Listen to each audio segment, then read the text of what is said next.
warahmatullahi wabarakatuh. Halo teman-teman. Teman-temanku, kalian pernah nggak sih perhatiin bahwa Indonesia itu merupakan negara yang sangat luar biasa.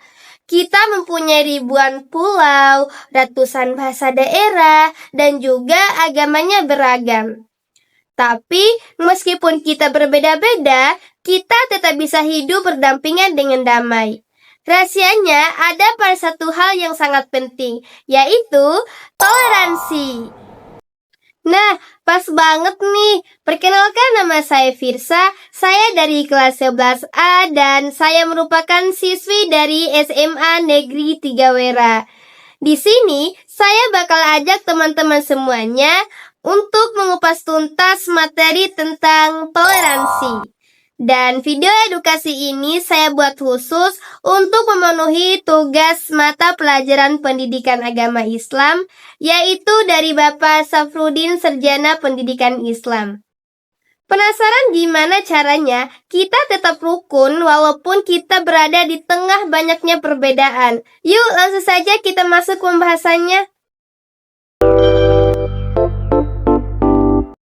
Tapi sebelum itu, kita harus mencari tahu dulu nih, apa sih arti dari toleransi itu? Toleransi adalah cara kita untuk tetap menghargai dan menghormati orang lain, meskipun mereka punya pemikiran, keyakinan, atau latar belakang yang beda sama kita. Dalam Islam, ini disebut dengan tasamuh. Dasar kita bertoleransi ini sudah dijelaskan dengan sangat indah oleh Allah Subhanahu wa Ta'ala dalam Al-Quran Surah Al-Hujurat ayat 13 yang berbunyi, Ya ayyuhan nasu inna khalaqnakum min dzakarin wa unsa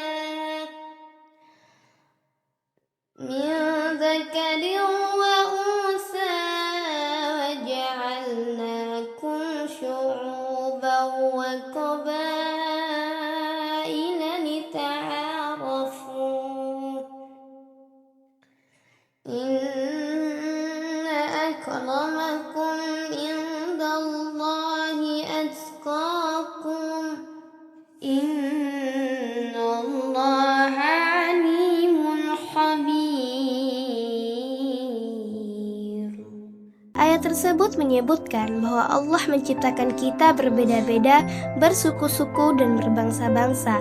Tujuannya tidak lain adalah untuk lita'arafu, alias supaya kita saling mengenal dan menghargai satu sama lain, bukan untuk saling memusuhi. Dan ada beberapa manfaat dari toleransi. Yang pertama, dapat meningkatkan rasa kasih sayang dan persaudaraan antar sesama. Yang kedua, dapat meningkatkan rasa nasionalisme terhadap keberagaman yang ada di Indonesia. Ketiga, menjadikan kita sebagai orang yang mampu menerima segala perbedaan dengan lapang dada. Dan yang keempat, akan tercipta kehidupan yang rukun, aman, dan damai bagi kita semua. Nah, biar lebih jelas dan gak cuma teori aja, yuk kita lihat gimana sih contoh nyata toleransi dalam kehidupan kita sehari-hari, mulai dari lingkungan sekolah sampai ke masyarakat.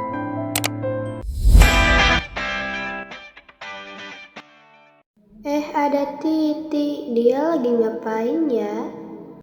Bentar, dia kan lagi... Ayo ke kantin yuk, maaf ya kamu pulang aja, soalnya aku lagi puasa. Oh iya, dia kan lagi puasa. Aduh, Firsani pelupa banget sih. Halo Titi, hai. Kamu lagi apa? Aku lagi belajar. Saat jam istirahat, kita mungkin merasa haus atau lapar. Tapi ketika kita tahu teman kita sedang menjalankan ibadah puasa, kita memilih untuk tidak makan atau minum secara terang-terangan di depan mereka. Dan banyak orang mengira bahwa toleransi hanyalah soal membiarkan atau tidak mengganggu perbedaan agama dan suku. Padahal toleransi yang lebih tinggi adalah empati yang aktif.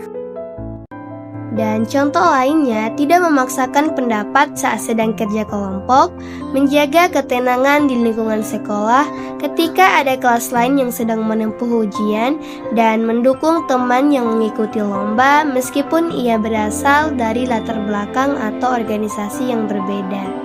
Dan contoh pada lingkungan masyarakat, yang pertama menghormati tetangga yang sedang beribadah, yang kedua menghargai perbedaan adat istiadat dan suku, yang ketiga mengikuti kerja bakti tanpa membedakan latar belakang, dan yang keempat membantu warga yang kesulitan tanpa memandang agama atau ras. Nah teman-teman, kalian udah pada tahu kan apa arti dari toleransi, manfaat maupun contohnya. Dan pada akhirnya, toleransi itu bukan tentang siapa yang paling benar, tapi tentang bagaimana kita bisa berjalan beriringan meski tidak selalu sejalan. Seperti pelangi yang sangat indah karena warnanya yang berbeda-beda. Begitu juga kita, mari kita jadikan perbedaan ini sebagai kekuatan untuk menjaga kedamaian di sekitar kita. Sekian video dari saya. Terima kasih banyak kepada Bapak Safruddin Sarjana Pendidikan Islam atas bimbingannya, dan terima kasih kepada kalian semua yang sudah nonton sampai selesai. Semoga bermanfaat ya. Segala kebenaran dan kesempurnaan datangnya hanya dari Allah Subhanahu wa Ta'ala, sementara kekurangan dan kesalahan datangnya dari saya pribadi sebagai manusia biasa. Mohon maaf atas segala khilafahnya. Wassalamualaikum warahmatullahi wabarakatuh.